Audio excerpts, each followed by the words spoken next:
Saludándoles amablemente su amigo José Manuel Marmolejo Delgado en nuestro programa hace algún tiempo en ese lugar, de esta gran estación OMV Radio en Ecatepec de Morelos, Estado de México. Damos inicio a nuestro programa con nuestra temática general. Hemos estado analizando la imposición del cristianismo en estas tierras por medio de la fuerza, la violencia, el terror, el miedo. Una doctrina totalmente ajena a estas tierras mesoamericanas y americanas, el cristianismo. Basándonos en la realidad mexicana de finales del siglo XX y principios del XXI, es que afirmamos que en México muchas cosas cambiaron, salvo la Iglesia y su poderío, que ha llevado a esta institución a vincularse en actos delictivos, como el que se describe en la revista Voces del Periodista, del Club de Periodistas de México, en un artículo intitulado ¿Quién mató al cardenal Posadas y por qué?, escrito por José Alberto Villasana, mismo que da inicio a su colaboración periodística, recordando que el día 24 de mayo de 1993, de 14 balazos, fue asesinado el jerarca de la Iglesia Católica en el aeropuerto de la ciudad de Guadalajara, y que después de 23 años del hecho, escribía en aquel entonces, no existía ningún sentenciado por ese crimen. El Procurador General de la República, igual de aquel entonces, Jorge Carpizo MacGregor, que murió impune de tantas atrocidades que cometió, dio toda una serie de versiones distintas, por demás inverosímiles, las que giraban en torno a que Posadas cayó víctima de un encuentro armado entre las bandas de narcotraficantes, encabezados por Arellano Félix a un lado y del otro por el Chapo Guzmán.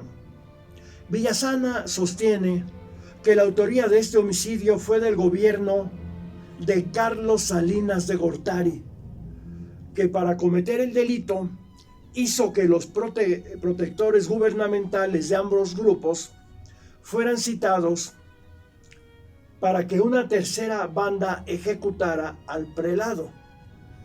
Quienes convocaron a esas dos facciones de sicarios fueron Rodolfo León Aragón y Enrique Harari Garduño, de la Policía Federal Preventiva.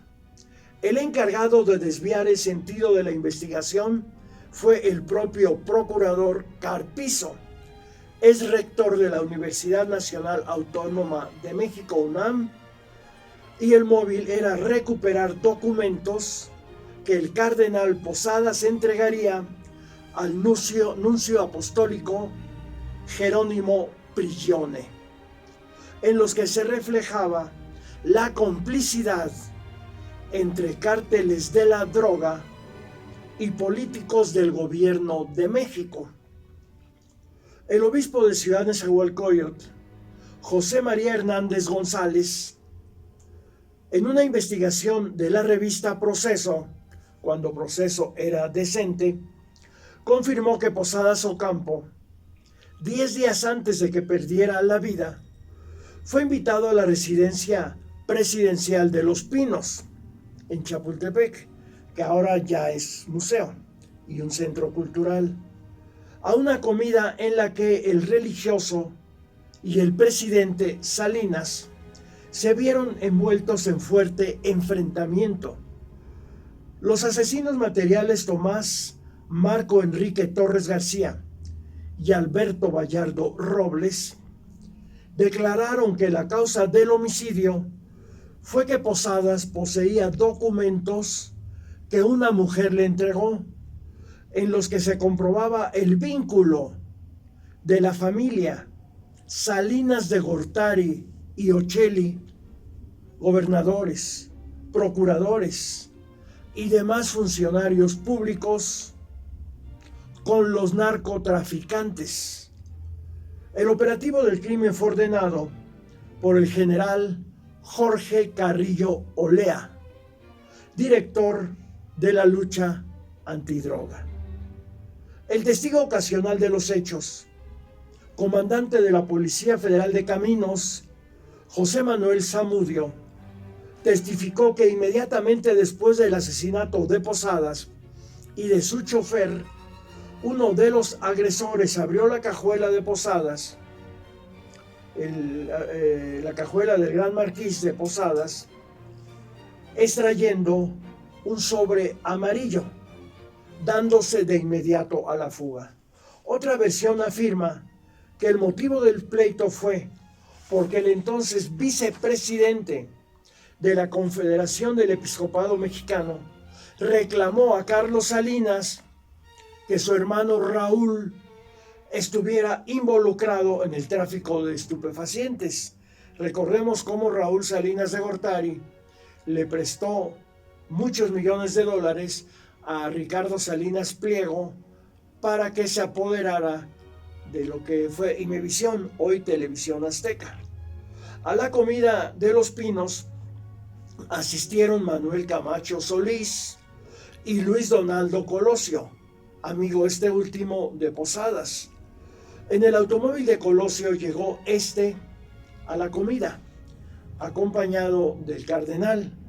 También estuvo presente el jefe de la oficina de la presidencia, el francés nacionalizado mexicano, José Córdoba Montoya, con quien después de la comida Posadas tuvo un encuentro en el privado del funcionario gubernamental. En el expediente del caso se hace constar que el francés ofreció dinero al cardenal a cambio de la entrega del sobre. Posadas no aceptó, por lo que recibió insultos de Córdoba y agresiones físicas. El francés sacó de su oficina a empujones a Posadas. Tiempo después, el famoso cardenal Juan Sandoval Íñiguez, quien ha sufrido 2 atentados contra su vida por envenenamiento, por exigir que se aclare el caso, ha observado que los criminales actuaron por órdenes de Jorge Carpizo para recuperar los documentos que evidenciaban el narcosalinismo y como venganza por el restablecimiento de la relación Iglesia-Estado en México. Pues así, muchos años después de la conquista, de la guerra cristera, de la imposición del cristianismo, vemos que la Iglesia Católica estaba metidaza en ese juego político y económico, dentro también del narcotráfico, con el gobierno priista, hasta ese entonces, de Carlos Salinas de Gortari y toda la mafia gubernamental que lo rodeaba, esa mafia delincuencial. Pues, ¿qué tiene que hacer la Iglesia Católica metida en asuntos políticos? Pues es que es parte de todos esos intereses. Siempre lo ha sido, siempre ha sido parte de esa puerca, asquerosa política priista, panista, mexicana. Pero pues hoy sigue esta situación hasta la fecha. Pero poco a poco tendrá que ir cambiando y el pueblo, los pueblos, con apoyo de sus gobiernos, tendrán que ir poniendo a la Iglesia en su lugar, sin que siga extorsionando a sus feligreses con los diezmos. Ahora nos vamos al número 4159 del periódico Excelsior del día miércoles 8 de agosto de 1928, que publicó esta nota. Carlos Castro Balda se presentó al juez. Carlos Castro Balda fue uno de los dinamiteros de la Cámara de Diputados y del Centro Director Obregonista en los años 20 del siglo pasado. Fue detenido por esos crímenes, condenado a las Islas Marías y ahí se casó con la Madre Conchita. Es uno de los dinamiteros de la Cámara de Diputados. Está ya en la inspección. La prima de 5,000 pesos que se ofreció al que entregue al prófugo se adjudicará al licenciado Álvaro Rueda, que fue quien lo presentó. Comprendiendo lo delicado de su situación y en busca de un asistente, porque había estado escondido Carlos Castro Balda, el inculpado en el crimen de Obregón y uno de los dinamiteros de la Cámara de Diputados, Carlos Castro Balda, por quien la Inspección General de Policía ofreció la cantidad de 5,000 pesos de recompensa, decidió presentarse voluntariamente al juez menor de San Ángel. Estando ya presente en esas instalaciones, se arrepintió, pretendiendo abandonarlas, pero en su huida se topó de frente con el secretario del juzgado, licenciado Álvaro Rueda, a quien ya conocía porque en 1923 trabajó con él en Oaxaca, bajo las órdenes del gobernador Manuel García Vigil. Rueda lo convenció de entregarse, por lo que se dirigieron a la inspección de policía, en donde el general Río Sertuche comunicó a Rueda que se había hecho acreedor a la recompensa, misma que fue rechazada en un principio por Rueda, quien solo pidió que se le extendiera una credencial como agente honorario de las comisiones de seguridad para poder entrar libremente a los teatros. Bueno, pues qué poquitero, ¿no? Ya que eran corruptos, solo que me dejen entrar libremente a los teatros.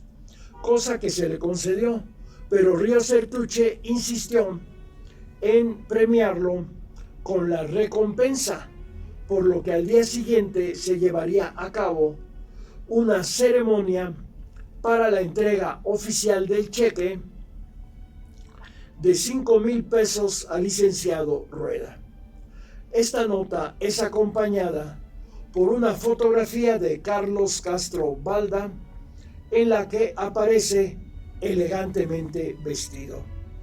Pues así es como funcionaba pues todo este entramado que creó la Iglesia Católica para presionar al gobierno del presidente Plutarco Elías Calles en la década de los 20 del siglo pasado, para que la Iglesia Católica pudiera recuperar sus anticonstitucionales privilegios.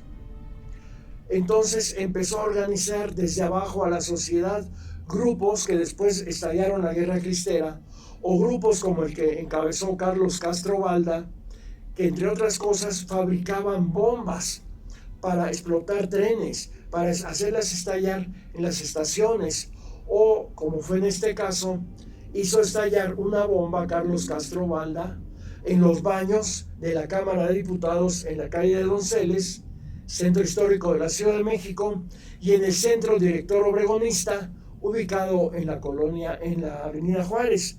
No les importaba que con sus bombas mucha gente pudiera morir o resultar herida, no. Lo que le interesaba a la Iglesia Católica era manejar a estos tipos fanatizados para sus propios intereses.